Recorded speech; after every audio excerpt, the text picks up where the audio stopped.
Welcome to the January 26th meeting of the Concord Historical Commission. Um, my name is Alan Bogosian. I'm the chair of the Historical Commission. This meeting is being recorded. I would like to call the meeting to order. And I would like to have the members of the Historical Commission introduce themselves. You're muted, Melissa. I'm Melissa Sawfield, unmuted. Nancy? I'm Nancy Frisella Lee. On the agenda for today's meeting is the historical preservation planning.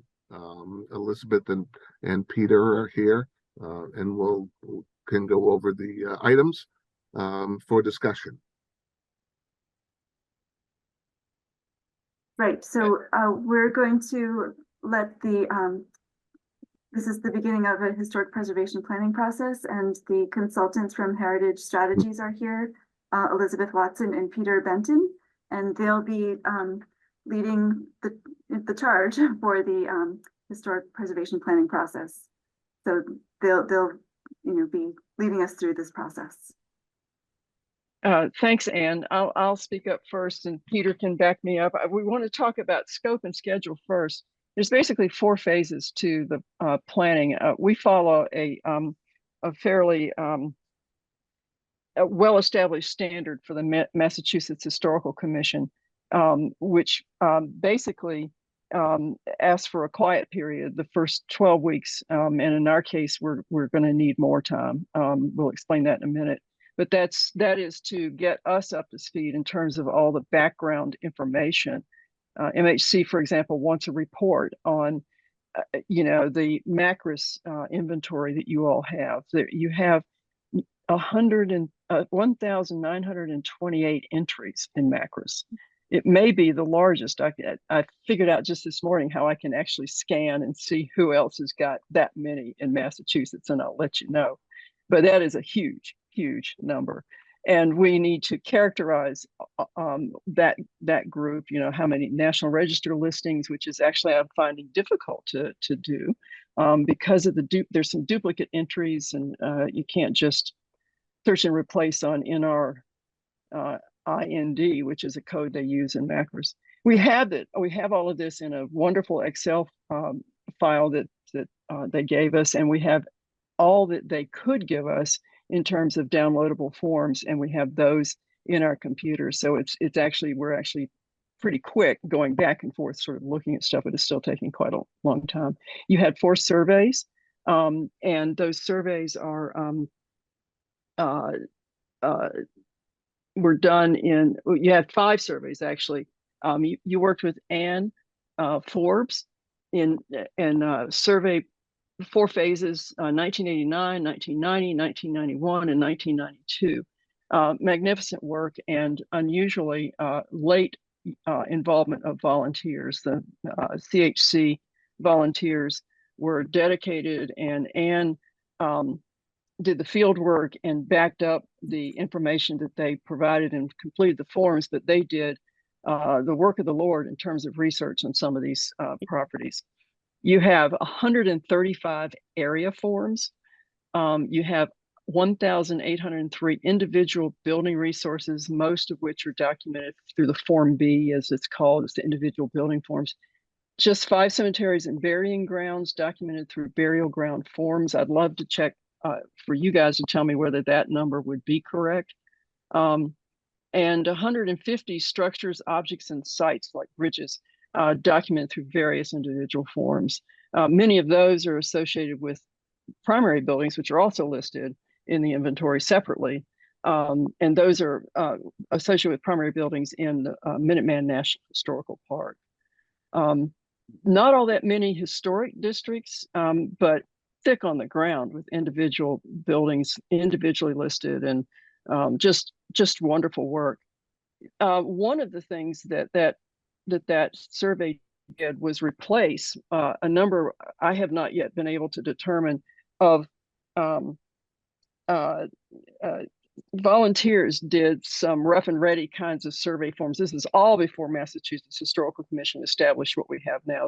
And in fact, they were having to assign numbers afterward to your 1989 through 1992 surveys. So that it's hard to correlate what's in the surveys with how to find the forms, but it's workable. But they also replaced quite a lot of surveys that had been done before that, but evidently not anything had been done for West Concord. So the very first thing that they had Anne do was to do a survey in West Concord. For whatever reason, and Elizabeth Hughes was there at the time, so maybe she knows why this happened, but there's a large gap of almost 20 years before another survey is done. But it is a wonderful survey, and it's a resurvey, much more in depth, of West Concord. And in fact, that's a two report product. One is a what we considered maybe a model in the field for how to think about surveying more in West Concord, especially all the way up into the 1970s. Really excellent thinking. It's a firm out of Portland. Peter and I have encountered them in other places, and this work is spectacular. And then they did a lot of survey forms that were added on top of what Anne had done back in the 1990s. So you have a lot of really good information. The issue is, of course, trying to determine what needs to be updated and what needs to be added. And we'll have to work with you all on how to approach that and set priorities and that kind of thing. But clearly, you have great information. I'm not sure that there's anything urgent. And, you know, maybe, but I think it's probably time. It's been 10 years since any further forms have been done. So I think it's time to do a little bit more. So that's kind of just a quick look at where we are in terms of looking at the 5 surveys. And we have to do the same thing for the National Register nominations. And Melissa and Anne are talking with us about creating a rough and ready list of stakeholders in the area. We have to do a report on stakeholders. All of this is in the first phase of Massachusetts Historical Commission. Peter, back me up. What are some of the other things that are in there? I don't have it up on the screen. It's really hard to do Zoom and have things on my screen. We have to look at the previous planning documents in the town, sort of the history of historic preservation, but also intertwined with planning efforts. So we're looking at the town's master plans, but not only the current one, but going backward, and how the preservation planning and inventory process interfaced with planning issues and development over time, since depending upon what information is available, you know, when the town adopted zoning, when planning commission was created, that kind of thing. Just background of how planning has gone forward. We also need to write an historic context for Concord, and that there's so much information already available for that. Our interest is in the physical development of the town, and so we use previous histories that have been written. There are what the MHC calls study reports, which are sort of thumbnail histories of the town, dividing it in the MHC, the Massachusetts Historical Commission, divides the Commonwealth's history into different periods of development. And then it prepared these reconnaissance survey reports for each town that describes how the town changed physically during each of those periods. So we use that to create a narrative, and we also we illustrate it and relate it to historic maps. So through the narrative, we can then use the maps and see actually how it played out on the ground, because the historic maps for Concord and for Massachusetts in general are so good. They actually show buildings. So you can compare the different historic maps that have developed over time and see where the building actually occurred. And so we've been, and Anne had already collected a lot of those. Anne Clifford had already collected a lot of those historic maps, and we supplement it with maps from other sources like the USGS. That is particularly helpful to show how change has occurred in the 20th century. So we need to develop that historic context for the town. One of the tasks is also to meet with you, and we're actually doing that in multiple in multiple ways, including the meeting today. And finally, I would say we need to look at the bylaws and regulations of the town. And mostly we end up looking at the zoning ordinance. We certainly look at the preservation related ordinances, scenic roads, demo delay, and the establishment of historic districts and so on. And we sort of summarize, get a feeling for how the town has used bylaws and regulations to impact development and how that development then impacts historic resources. Elizabeth? And bringing your planning history all the way up to the present, your 2018 Envision Concord is a part of all of that. And providing, basic guidance. I know Anne asked you guys to take a quick look at that if you had time. And it's very interesting. And I think we want to look at how you have protected land. One of the quick facts out of the Envision Concord that caught my eye, because I do have always been, as a regional planner, interested in land protection. And you've probably heard 30 by 30 as a sort of goal, 50 by 50, protect 50% of natural resources wherever by 2050, but you all have achieved 32% of permanently protected open space in Concord. That's a remarkable achievement, particularly for being 19 miles from Boston. And I just really want to call that out and look again at what you all have. You have some open space that's coming loose, which is the Massachusetts Correctional Institution. And that's going to be another opportunity and planning challenge. But anyway, we're looking at sort of that whole range. Another thing that we need to do is give you guys 3 sample historic preservation plans. And we're working on that as well. We have too many to choose from, really, but we'll give you at least 2 out of Massachusetts, and maybe we'll play with another one just to give you another idea. Massachusetts is just such a remarkable place in terms of the context you're working, the legal regulatory context you're working in, and the fact that you have 2 different organizations, the CHC and the HDC, doing this work. There's 2 sides of that coin. I think the better side, the good side, is that it's really hard to be in the business of reviewing certificates of appropriateness on in Concord now. It's an every 3-week basis. Just the steady drumbeat of doing that will shade out any of the kind of work that the CHC is able to do. And often what we're dealing with is one organization that has both of those functions. So it's really great that we have you guys working on surveys and looking at the importance of all the resources and working with the HDC on potential historic districts or whatever. I mean, there's just a whole lot of different roles and things. And actually, one of the things that we're interested in is touching on today is what's uppermost in your minds about how your experience on CHC is informing how you see the future of what needs to be done. So this is a very large topic just to sort of get our arms around Concord. As small as you are, only 19,000 people, you're a very complex place. Your history is amazing. 1960 to establish the HDC, or at least the CHC.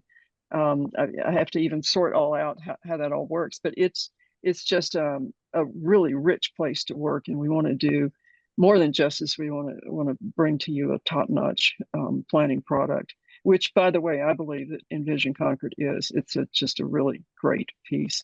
And what's striking about it is how much it emphasizes historic resources, way above and beyond, I think, what Massachusetts expects in your comprehensive plan.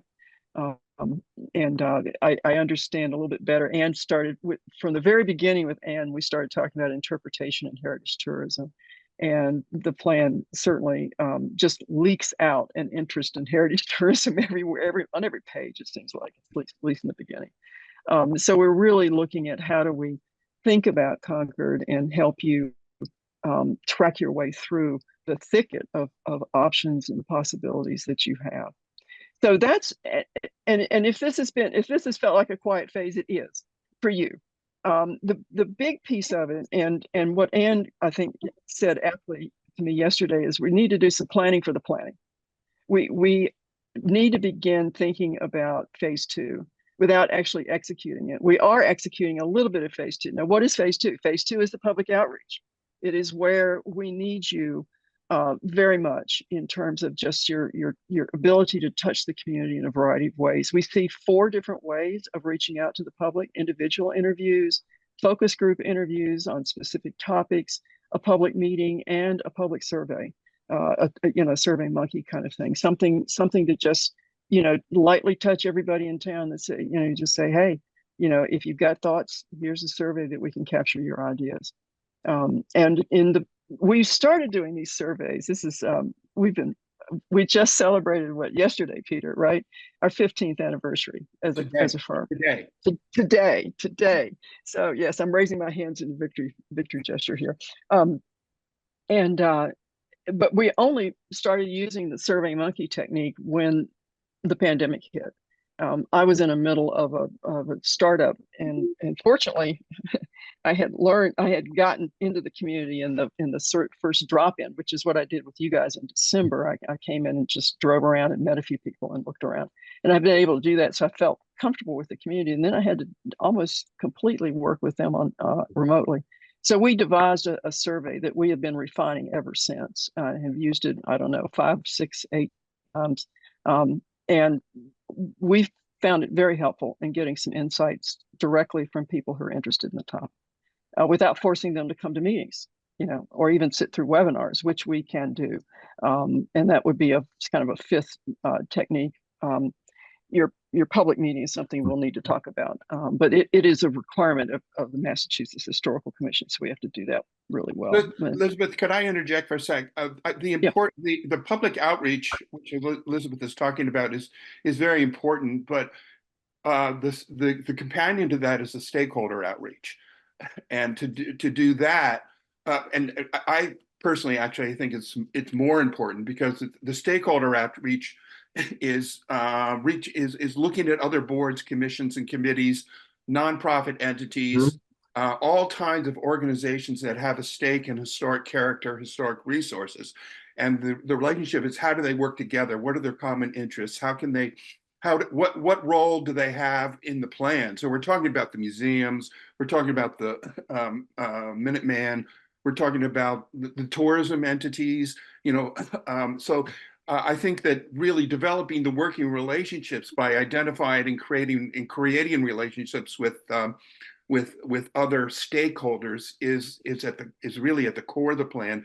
Bringing the public along is sort of the larger issue, and building support for historic preservation and community character are a larger issue, but the nuts and bolts of how the plan gets implemented is related largely to the interface of stakeholders working together collaboratively based upon the master plan. Really, we use the master plan as the foundation for what we look to build going on. And that's comprehensive plan in Concord terms, as opposed to master plan, right?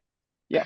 So, but I also misspoke, and that is when I said public outreach, I'm just thinking of that entire phase, which does include, and Peter very properly distinguishes between, general public outreach like the survey and public meetings would be, versus the stakeholder outreach, which would be the interviews and focus groups and other kinds of meetings that we might devise. For Melissa, example, do you have a question? Yeah, so I specifically, sorry. because I've talked with Ann about this, the stakeholder, how do you physically want us to organize this? I think I understand what you're asking. And I can rattle off, I understand the museum crowd, the tourism crowd, the various committees and town commissions that I think I consider stakeholders. How do you want to engage with them? What do you want us to do? So our first task is in phase 1, we're looking at creating a list. And then what we have to do is we have to research each of those potential stakeholders. We do, mainly it's done online. Who are they? What do they do? So on and so forth. And we can talk with you about that. Okay. Alan? Now, Peter, are you limiting the amount of stakeholders, or No? No, we're trying to get a list. Now, it doesn't need to be there are some entities that may have only marginal relationship to historic character. Mhm. Like, for example, the Council on Aging. You have a COA, right? You have a Yeah. Council on Aging. So, we know they're there, and they might be an audience for us. They might be able to organize something, but they're not directly, the kinds of stakeholders that Melissa, you're talking about. But on the other hand, there might be entities or interests, and Elizabeth and I were talking about affordable housing this morning. That might be an interest that, while it's not specifically related to historic preservation, there is an overlap there, and there are policies that intersect and that we can be helpful to. I also, I like to highlight the Conservation Commission and nonprofit land conservation. So there's, and anyway, so we want to sort of get a list, we hone it down to the most important ones, the less, other ones that are Sure. perhaps we need to interface with, but are perhaps less important. We then do research about them. We create very small thumbnail overviews. We write about them for this first phase. In the second phase, then we go out and speak with them. And what we will need mainly from you is introductions. Okay. And so a lot of it is one-on-one telephone or Zoom discussions with key players. And sometimes it'll be with, we'll attend a Conservation Commission meeting and introduce the project, introduce ourselves. We'll look at the interfaces and have a conversation with them.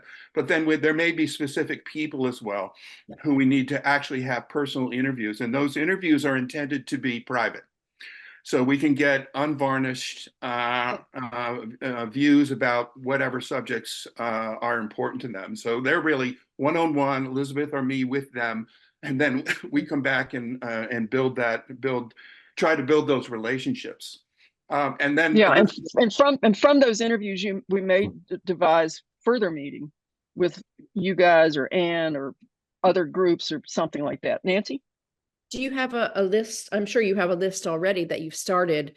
So we could suggest, but we don't want to spend time. So we prepared a plan for Sudbury. Yeah. And so we took the list we had from Sudbury and we gave it to Anne and Melissa as an example. Now, Sudbury's different. It's not all that different, but it's different than you are.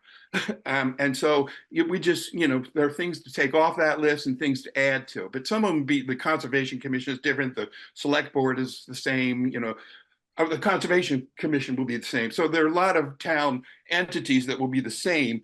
And there are nonprofit, but there are others to add and as well. So, and it doesn't need to be, we're not looking for everything in the world. We're looking for most important. And so if you that can list just is distributed to all of the commission members, so you should all have that. You just sent it. That she sent it out when she made the meeting. So, and we can work. We're going to list ourselves, and you can judge it. So there's nothing. It's not. We're not. We can't. You're not holding us up if you don't respond. Oh, well. We can go ahead. We can go forward. There's no pressure on you. There's no pressure on you. All right. And you've already given us entrees to entities like the 250th Commission or the committee, whatever you call it. Those are, we wouldn't have known if we didn't know you had that. They'd definitely go on. So there are other entities we're talking about, the DEI folks. We know they need to come in. So anyway. And there's the tourism huddle. There's the Wednesday forum that Melissa does. Lots of things that are special to you guys that I've been fortunate in already being able to experience. One of the things to say about, there's two things to say about phase two. One is that in addition to introductions, as we plan it out, this is the planning for the planning. I mean, we have to, sort of understand how we're going to spend our days. When do we need to be there in person, perhaps? I want to get back into the landscape again after I'm finished looking at all this National Register and Survey stuff and really think about that again. So I've got a trip ahead.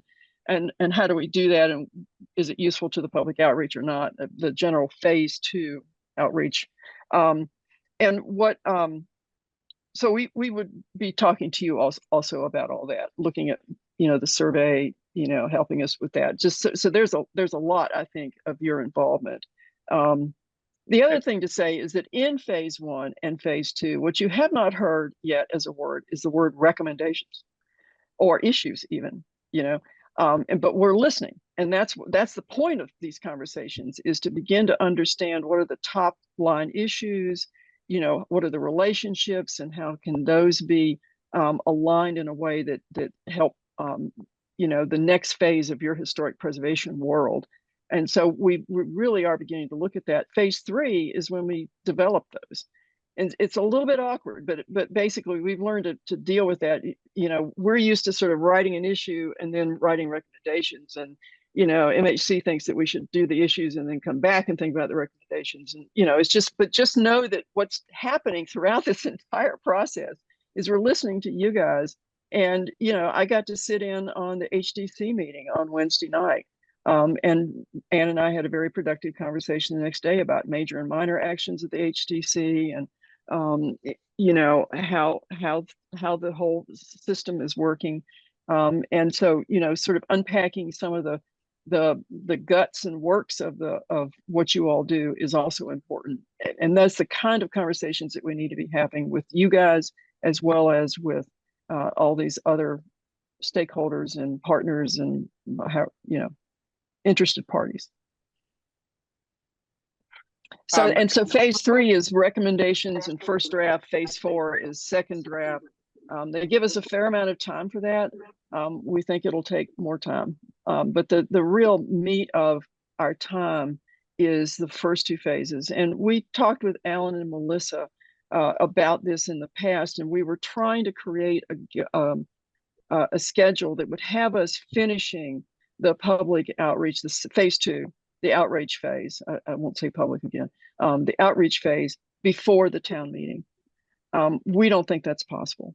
And so if that's not possible, then let's work with that. Let's take advantage of that. And we're looking at probably an extra month and finishing the plan by the end of the year, as opposed to the end of September, with sort of everything done by then. And we need to adjust the schedule. But right now, what Elizabeth is trying to do is keep my head down and just get all that stuff on paper that MHC expects. And from there, we'll be able to create, I think, a really rich experience for everyone in Concord, but you guys especially as the leaders of the plan. We want to make sure that the plan doesn't get jammed, that the stakeholder and public outreach doesn't get compressed, that it's not too short, that it's not actually successful. So our sense is that trying to jam it in, and in our initial discussions, there was a lot of concern about trying to do too much in the time frame just before town meeting, that everybody who's involved in government is so busy. And so we're just going to say, all right, let's take our time. We'll do it. There's a lot we can do during that time before town meeting with other entities, not necessarily boards and commissions. We can go to the nonprofits, we can go to the park, and we can do a lot, have a lot of outreach discussions. But then once town meeting's over and people have a chance to breathe, we can sort of take our time and get back to building those relationships. In comparison to say Sudbury, how do you envision Concord versus a Sudbury? Is it going to be more difficult here, or is there more information that you're going to require from us? Or well, I will say that I've been so amazed at the amount of people who were involved in local government in Sudbury, in Concord. I think that, and so there were so many meetings and so many entities and so many individuals, but I think we were able to narrow it down to the ones who really had importance. Sudbury's, similar to Concord, but different. They're not a railroad community. Right. And nor do they have the manufacturing that Concord had. Correct. Absolutely. It's all residential. There's really very little commercial and very little and really no industrial. Right. Yeah. So differences, and they also don't have the historical focus, the national and international historical focus that you have with Minuteman and your revolutionary history, or even your literary history. So they don't have tourism, and And so there's the issues are more complicated in Concord. There are more committees and commissions and boards in Concord. And so it's more complicated, and MHC understands that. They understand Well, that. You yeah, probably couldn't get a more complicated community than Concord. Mhm. we've got Linda with her hand up. Linda? Thank you. So, apropos the most recent conversation about the timeline, I certainly understand not wanting to compress the public outreach prior to the town meeting. However, to the extent that extends the recommendations to the end of the year, I'm wondering what kind of implication that is for some of the 250 activities that we want to be sure to include. So that's my general question, and perhaps people there can answer that better than in addition to the consultants. Thank you. Yeah, I need some explanation on that, guys. Well, Yeah, I think we're going to be able. It'll help us to include it. There's nothing. First of all, there's nothing. If something needs to be implemented in the fall related to 250th, for instance, there's nothing to hold us back from supporting that, from going ahead and doing that. We try to implement as we plan, if you will. And so if there are actions that can be taken in the summer, in the fall, in the early next year, that we can help support through the 250th, we're ready to do that. Yeah, and I'm thinking as all those activities that are coming up in 2024 are going to be supplemental to the preservation report that comes out. It's all in addition to. So Yeah, I don't see that anything would hold, nothing that your work would hold back any of the 250 events or plans. I think, I think like the work on the witness houses, that may be something that you could help. Yeah. But that's on, that's because there is this initiative to somehow identify them, a physical identification, a temporary physical identification. Yeah, that's a neat idea. Yeah. I will say that Elizabeth and I, are deeply involved in the 250th commemoration in Southeast Pennsylvania, where in Chester County, Pennsylvania, where my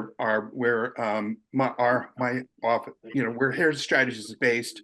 We just completed a heritage tourism plan for our county that's now being picked up and implemented by our 250th commission, our countywide 250th commission, and they're focusing. One of the things they're going to focus on is the Philadelphia campaign, Battle of Brandywine through the taking of Philadelphia, interpretation and enhancement of resources and so on, which is just follows your Concord and Lexington and everything that was happening up in Boston. So we're totally engaged in that here. And so we're primed to help be engaged in the same efforts in Concord. I want to go This back is Linda to again. Can you hear me? Yep. So all these comments are very helpful, and I certainly didn't mean to imply that I think it'll hold up some of our events for 250. I'm more concerned about highlighting perhaps something additional that emerges as this process takes place. So thank you very much for your comments. Well, Linda, I think what you're saying is something I agree with, and that is that the 250th is creating a teachable moment for us as we create this plan. So that the whole town has got their ears pricked up for history. So let's use that and figure out, and any insights you have into those opportunities, we really wanted to take advantage throughout, not just phase 2 and all of that. I want to just go back to something that Alan said, that you asked about the complexity of Concord. One of the things that we often say about our plans is a good plan comes out of a great conversation. We could write you a plan, I don't know, in maybe in about 10 weeks. If we wanted to just never talk to you guys, we could just look at what's going on and sort of try to figure it out and just do it, right? And that would be useless. And especially in a place like Concord, where you rely on your volunteers. We don't have, we have Anne, and Anne is great, and she's built an amazing amount of trust in the 19 weeks months that she's been here. just everything about that. But it's a very limited staff effort. You have many more opportunities to build knowledge in your community through your volunteers and the interested parties that we're trying to turn up. So we really want to cultivate that ground very well, because it's that's going to get you the implementation of whatever it is that you decide in the plan. It's not going to be just what we wrote. It's really the effect of the dialogue that we have with the community, and we just put a high premium on that all the time, and we see our plans get implemented. We're very proud of our track record with our communities. Right. I mean, next to Lexington, I mean, Concord, this is the whetstone for American liberty. This is lovely. and it's got to be comprehensive and all inclusive, and that's what we're looking for. Yeah, absolutely. So Nancy and then Melissa. Yeah, so education is always my priority. And can you hear me? Yes. Education is always my priority. And since I've lived here and become more engaged in all the historical issues of town and the various projects I've lived in, I realize that there's a real contrast. There's some people who are hyper aware. Concord is extraordinary in that way, and through all of our history, because it's such an extraordinary place. It really is exceptional. And I think at every time I've started to make a comment at any board meeting or town meeting, I always feel like I'm making this really obvious statement, but I always preface it by saying this town is unlike, everywhere in Massachusetts is extraordinarily historic, but Concord rises above that. And even now I'm, preaching to an audience that's familiar with this. It's, a global, people come from all over the world, unlike say in Sudbury. Sudbury had King Philip's War. That was a real focus of history for that community. But I don't think everybody in Concord, we're divided. So we have people who are super aware of that and super engaged. And then there are a lot of people who just really don't know about that. That they're busy with families, they've just moved here for whatever reason. It's not their interest. But I find in all, I'm always, when we have all these planning meetings about development, and I am more than aware that we need affordable housing, for example, and fully on board with that, and that we need to make our community more diverse. But I'm also always so worried about balancing that with how the hyper importance of Concord.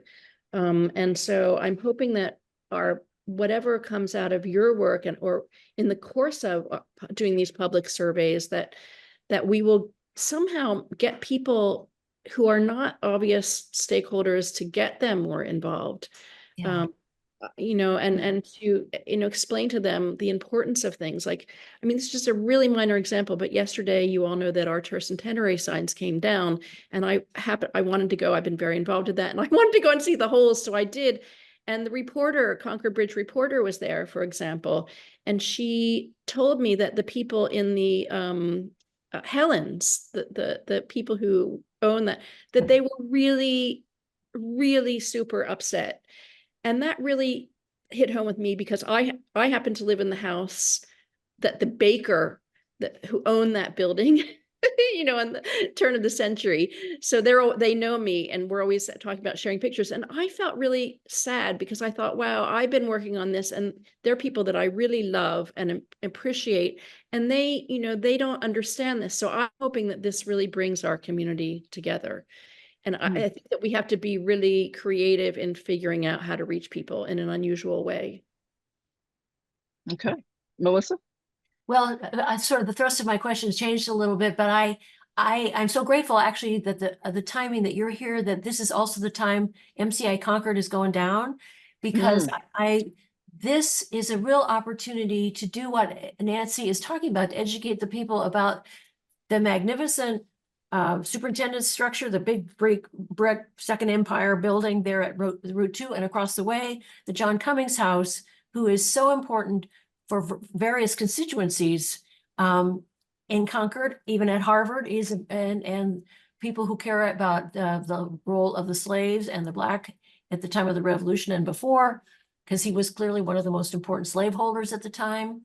At any rate, I think this is a real opportunity for historic preservation to take the front and center.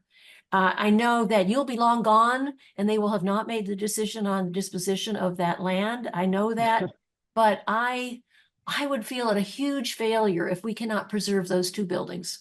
Just huge. And I really worry about, I think we might have a shot at the John Cummings building, but I wonder about the other. At any rate, that's my little soapbox. Yeah, those it's like army bases and other lots of institutions. Anne was mentioning that she had a couple in her own community, and you know it's everywhere. Maryland has failed miserably at managing the devolution or whatever you call it of those kinds of properties. So I hope Massachusetts does better. The prison has had such a profound impact on the development of this town. So Yeah. many people, I thought at one point it was like 50% of the town worked for the prison in some capacity. You know, it's been here since the 1870s. I mean, I was just shocked to hear about this. So it's a good thing. It means that the prison population is declining. But anyway. Yeah. Linda, you still have your hand up. Did you want to have something more? Okay. Okay. Well, we're still on, you know, we still have some other things to talk about. Let me get this up here. You know, we've talked a little bit about public engagement, and key issues, challenges, questions, solutions, topics to prime the discussion. Obviously, you've just hit on two big ones, the 250th, which is more immediate, of course, but and MCI. You know, how do you see this? Maybe, Anne, we could just mention the DEI piece of this that's coming about, I think. What would you suggest? Let's see. that obviously diversity, equity, and inclusion is something that the town of Concord cares deeply about. And it's mentioned, of course, in Vision Concord. There's no separate section for it, but it's woven through the entire document. And I think maybe that's how we approach this as well. But I don't know. This is going to come out of the conversations that you have with all of the various stakeholders. But I do hope with all of the focus groups that each group is diverse. As I have said before to most of you, where I've lived and worked have always been very diverse communities. So Concord is actually unusual since it isn't composed of diverse folks. So, you know, in past, you know, in Waltham, of course, it's a very mixed community, and diversity, equity, and inclusion comes naturally. And of course, my husband owns a restaurant, and his staff, his clients, his vendors, that it's all, you know, they're people from all over the world. So I think it's tricky in a town like Concord where the community, you know, how do you bring in diversity when the community is not diverse? So, I mean, if we're thinking about planning, maybe there's something historic preservation can contribute to in terms of, especially when we're talking about the intersection of historic preservation and housing. That would be obviously a logical place. I think Elizabeth had said something about sort of naturally affordable housing, which are smaller houses from the past. And I shared in the email with you, and we should probably post it up on the website, some of the links that have been coming our way about other communities across the country, and like the National Trust and how they build diversity, equity, and inclusion into their historic preservation plans. So there are plenty of good models out there. And as was said at the HTC meeting the other night, you know, this is Concord. We should be in the forefront of this. You know, we all agree this is so essential to what we all believe, and it should be interwoven through not just, of course, this plan, but all plans throughout the whole town. So I would totally agree with that. And I think the thing to remember is for us, and I thought the HDC did a nice job on Wednesday night of saying, how does DEI play out through the HDC? And you all can ask the same question through the CHC. And what's interesting about it isn't simply participation, which is where we all go to. And that's correct. I mean, you're 90-10, basically 90% white, and all the rest is the 10% is a variety. And so that's all well and good. And you know, with the DEI committee and the DEI consultant of the town of Concord, and however else we can recruit information, we'll work on that. The other piece, though, is really interesting, and that is that one of the things about the 250th, it's the bad side of the coin, is that there's this focus again on, you know, the mostly white guys who fought the battle and you know, the American Revolution, important, wonderful stuff, and I'm sure you'll do better than that story just for the revolution. But the thing is that your history is extremely rich and diverse, and if we can get those people that Nancy's talking about to understand that your history is so broad, that there are all these amazing stories about how people, you know, moved to Concord, built Concord, left their imprint in a lot of different ways in your community and your culture.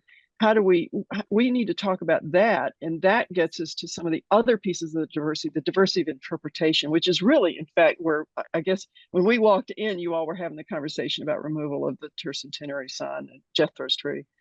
So, you know, it's important to be open to how we speak of preservation throughout history and what histories we can still tell, good and bad.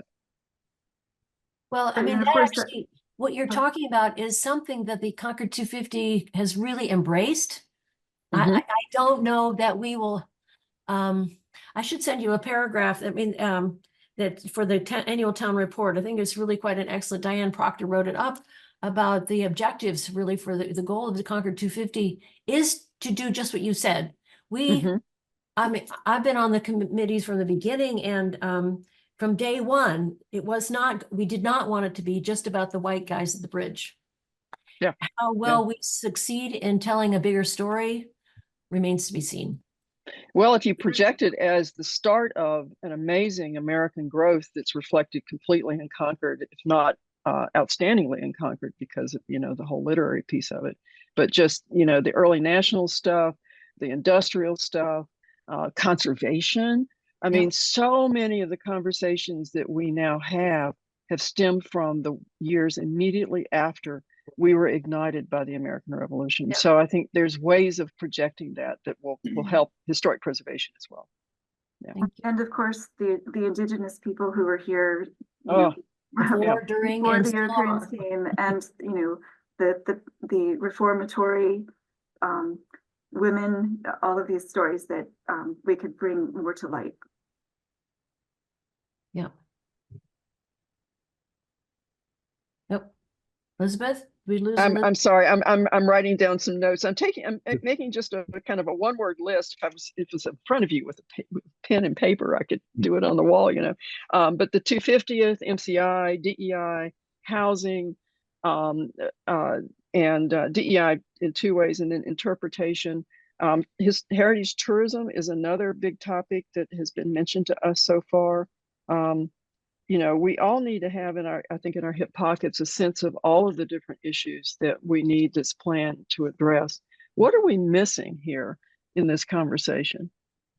Well, I thought it might make sense to actually look to really reflect back on the community-wide plan, Envision Concord, and that's why I did list the separate subject headings, because one of the links that you all had sent was the relevancy project, and so the more we tie into this community-wide vision and sort of deliberately echo that, you know, the better, right? At least in my opinion. There may be some areas, I don't know if we want to get into fiscal planning, which was one section of Envision Concord, but the others surely seemed relevant. Yeah. I think we've got. Bring up that list? Or, yeah. Well, Why don't you keep talking while I track that down? Yeah.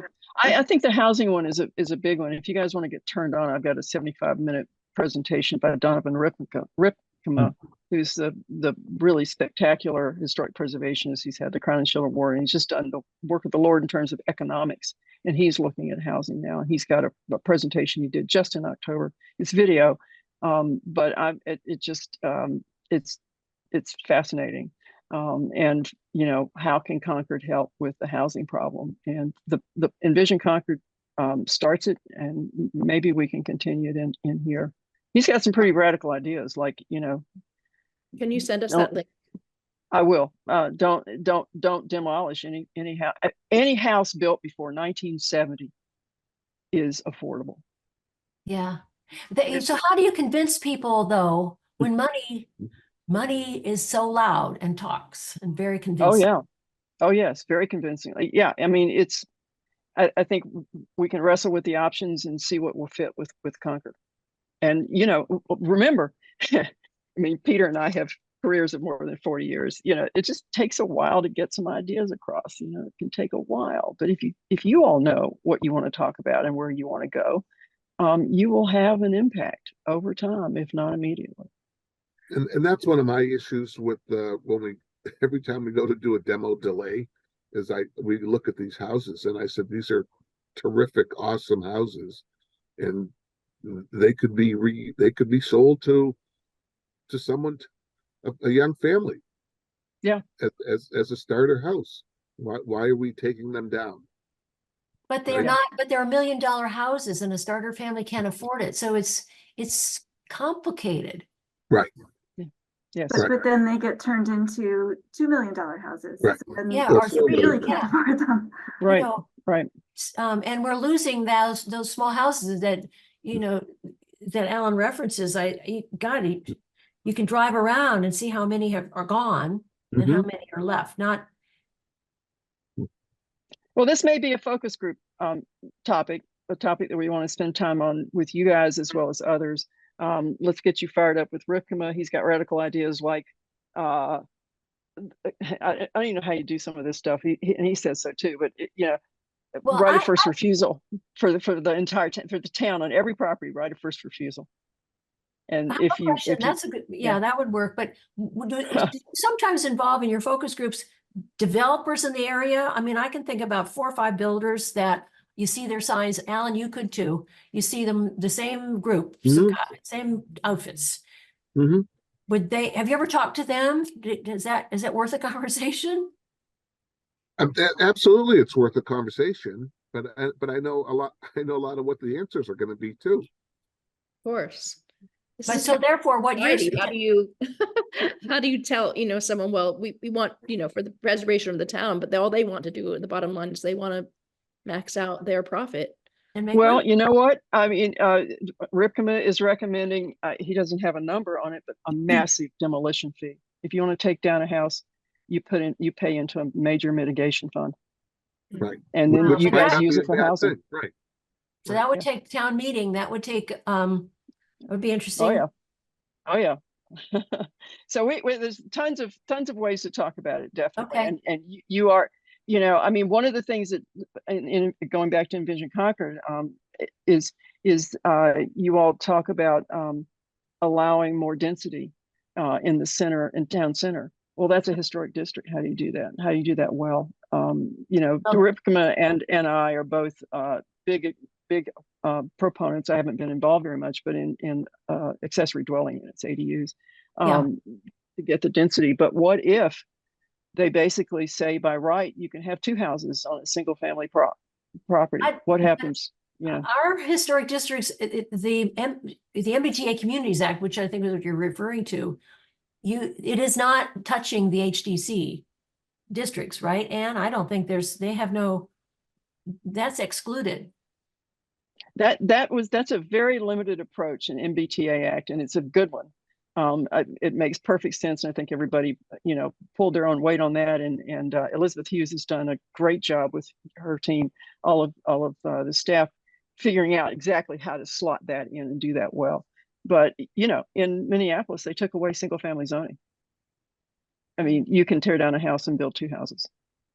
And, you know, I don't even know how that's working with historic districts there. So just know that that's in the conversation among the people who are really playing the housing game more than the preservation game. They're thinking in those kinds of terms. And how do you do that? And you can argue back, you know, square footage costs so much more to build new than to save the old. Yeah. And, Oh, yeah. you know, just gotta, you know, keep plowing the historic preservation ground. What other issues would you see arising in conversations if we were to go out to the public now? What else would we hear? Well, in Vision Concord, the sections, the first one was historic and cultural resources, so that's obvious, all of the museums. Then economic vitality, I don't know if that would be a separate conversation with the businesses. It sounds like it probably would, and maybe museums would like to join that as well, or others. Housing, of course, we just talked about. Land use and zoning, that, you know, Okay. right, getting invited to a zoning board meeting or something, or having a separate joint meeting. Mobility and transportation, open space and natural resources, and then really looking at, you know, the town of Concord owned buildings. It says public facilities and infrastructure too, so I don't know if that's How much does the town own in terms of historic properties or just properties in general? We've got Kai's Road, obviously. You got the town hall. We'll have to look at the forms and figure that out. Yeah, I I don't have don't, the answer. right Alan, now. do you know? I don't. In terms of structures, like housing structures, Any Any. public facility. The townhouse obviously is a important. Townhouse, Townhouse. public works, the light plant, schools. yeah, Oh, it's not a lot. I mean, most of them have been sold off. Yeah, But, Hunt yes. Gym, BD Center. There really, I don't think there's very much. Yeah. No. Okay. Good. Even the old armory, But the Armory is National Guard. right. That's not the You town. have an armory with a National Guard in it. Yes, they are It's- converting it into a museum. Yes, That should be a stakeholder on your list They're of great. stakeholders. Yeah. Yeah. Okay. Yeah. And 51 just- Walden, actually, that old armory building is also owned by the town, but 51, correct. you know, they rent it from the town. For Right. $1. I don't know if is the Emerson House on your list of stakeholders, because that kind of Hmm. falls through the cracks. They're on the list. Yeah. Yeah. Okay. Yeah, because it's not, yeah, anyway. I've Well, actually how do you- reached out to Ellen Emerson. She's, I think, the current president of the Ralph Waldo Emerson. I'm working with her actually, because she's Oh, just become the director, so you can ask me about that. I can Yeah. introduce you to her, certainly. Yeah. I don't know. They spent a lot of time in Heavenly Orvieto. Or just Yeah. outside No, Orvieto. no, yeah, no, I know her very well, and Yeah. so.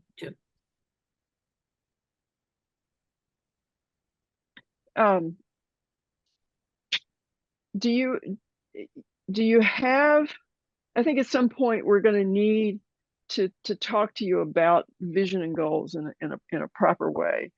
We can do it one of two ways. We can start you off after we've had a few more conversations with you, and we can suggest something, or we could work with you to craft it in some group way. We've done it either way, and we love it. You know, it's kind of like making a pot. You need to get centered, and your vision and goals for the plan would be important. Do you want to share some examples that we can distribute Yeah. to folks? And, Yeah. I think we should, I mean, what we usually do is we take a crack at it. Based upon, we wouldn't do it yet. We would take a crack at it a little later on. Well, I looked at the Austin is doing a historic preservation plan with a very strong DEI focus. And their vision statement, or whatever it is, it might be mission statement. It sounded like Concord. So I'll send you that.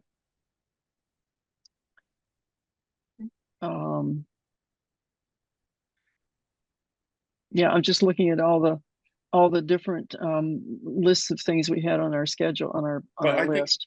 It's afternoon time, Elizabeth. We've been on over an Yeah. hour. We could wrap Yeah. up. Yeah. I just have one other question is what can, Melissa's been helping you, Anne's been helping you. What other help do you need? I have some time and I certainly want to be involved and learn, this is a learning experience for me. So, I That'd be fun. hope you will ask us to, what to help you. Because Well- Concord, you have a lot of time, you have a lot to learn about. Well, Concord is. first of all, we're going to be meeting with you every month in this context. I mean, Anne's created this meeting format, in the middle of the day, separate from your regular meeting. Of course, we'll be attending your regular meetings too. So we'll have an ongoing discussion. At the moment, Elizabeth needs to write. We're behind in our writing task. And Elizabeth needs to be kind of focused on the writing of these products that the National Historical Commission requires us to produce. We need to get that behind us. And then I think we can have discussions. Absolutely, we can engage you in things that you're interested, things that you're already involved in. Wonderful, would be great. And Nancy, I noticed that you use the word education, and you're pushing a button for me is how can we create a good interface with your school system? Your students are likely to grow up and continue living in Concord. And do they know a thing about what you guys do? Do they know anything about how the town is run? Do they know anything about what placemaking means, if you were to use that phrase? I mean, it's scandalous. I'm sorry, but it is scandalous what students do not know about their communities. And I don't even know how much Concord history is taught. I was told that it got eliminated, and I can't remember what grade, and it was shocking to me. Maybe. Yes. Yeah, my kids are now older, so I'm not as involved in the schools as I was when they were in them. I don't know, teacher, I always say, I'm an art historian, so I want kids to get out and look at art, for example, go to museums, all kinds of museums. And the pushback is that teachers they are obligated to fulfill so many things already in their curriculum and teach to test, for example, that they don't have time. So, and Concord Museum does a great job with education. They are always, every day they have school buses there. But it would be wonderful really to have a really dedicated program to our students. I mean, Joe Palumbo, who's so active in town, he grew up here. He is so active now. He went away and now he's back, and he was when he was a student, he was a tour guide and things. So yeah, people who grew up here need to learn about history. And I don't know how we can do that starting a club. I mean, I would love to the commission, to sponsor an after school club, for example. That would be fun. I mean, I love working with kids. So I have lots of ideas about that. And I hope that we can sort of a separate brochure for them, maybe for teachers from this project. Yeah. Okay. And I know the League of Women Voters is working with the 8th grade civics teachers. One of them I'm related to, so I hear about it from him. Okay. And right, so there in 8th grade in Massachusetts, there's a real focus on action civics. And so, in Waltham, where I worked, we built a women's suffrage program with the teachers. But also it was through the museum, and we worked with the historical commission. So we also highlighted all of the suffrage related sites throughout town, and created a map and things. So there are certainly ways to do it, but obviously it takes staff and teams and grants and I think that the museum does such a great job with that. So the more we can work with others, that's what we found in Waltham too, of course, is that some people are already doing this. So it's just being really strategic and working with the groups that that can do it really, really well. And we can help them, but obviously the teachers need to lead it because they're the ones on the ground. You can't really force something on them, but they came to us. So I guess they need to know that we're out there and that we can help them. Otherwise they won't come to us. And maybe they don't need it either. So you just have to be respectful of their time and interests. Well, we should end up, but I just want to say that I think I see all plans as creating possibilities, not necessarily creating prescriptions. So we don't know exactly what might happen, but if you've got your eye on the ball of creating that alignment between the 8th grade civics and League of Women Voters and Concord Museum and your role, then it may be possible that something will arise that will surprise you, but that will fit. Great. So we just, but we need you attentive. That's what a plan does, is perk your ears up. What are these possibilities? Let's have a checklist and let's keep paying attention. Thank you. And Okay. I think between the members on the historical commission and our contacts, I think we can all, I mean, the contribution is going to be incredible. I think, Yes. yeah. Yes. And we can all are help, we yes. we are deeply committed to it. Thank you very much. Yes. Thank you. Thank you. Okay. All right. Enjoy your weekend, everyone. All right. Great. Bye-bye. Bye-bye. Thank you. Bye. Thank Bye-bye. you. Meeting is adjourned.